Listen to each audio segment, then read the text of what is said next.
মাছের টক, সর্ষে দিয়ে রুই মাছের টক একটা হচ্ছে একদম বাঙালিয়ানা পুরো খাবার এখন এখানটা একটু তৈরি হচ্ছে আস্তে আস্তে। পরে আরো অনেক নতুন নতুন রেসিপি আছে। ওটা হান্ডি চিকেনটা রবিবার করে হচ্ছে। না, ওটা হান্ডি চিকেনটা হচ্ছে আমার ফ্রাইডে করে হয়। ফ্রাইডে করে ওটা একটু আলাদাভাবে মেকিং করতে হয়, ওটা অনেক টাইম লাগে। টাইমের ব্যাপার আছে, তো একা হয়ে হয়তো সম্ভব নয়, তাই তো? এটাই হচ্ছে। তাহলে ভবিষ্যতে আরো অনেক নতুন নতুন রেসিপি আসবে, তাই তো?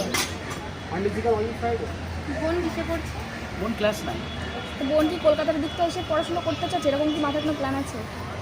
এখন অবধি সেরকম কিছু ভাবিনি। পরবর্তী সময় কি হয় ডেফিনেটলি আপনারা তো আগেই জানেন, আপনাদের জন্য পরিচয় পেয়েছি, আপনারা জানেন। ওনাদেরকে ডেফিনেটলি প্রথমত একটা কথা বলবো, আমার মতন যদি কেউ কানাডা থাকেন ওনাদের পাশে একটু দাঁড়াবেন, সাপোর্ট করবেন, ওটা তো ফার্স্ট অফ অল বলবো। আর জীবনের না কোনোদিনও হারবেন না।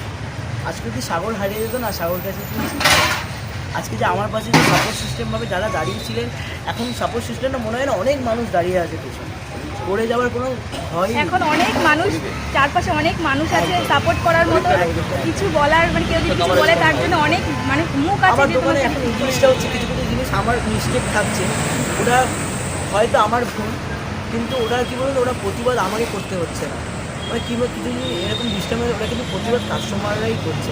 আর ওরা কী বলুন, সব থেকে যেটা মেন হচ্ছে মানুষ ভালোবাসে।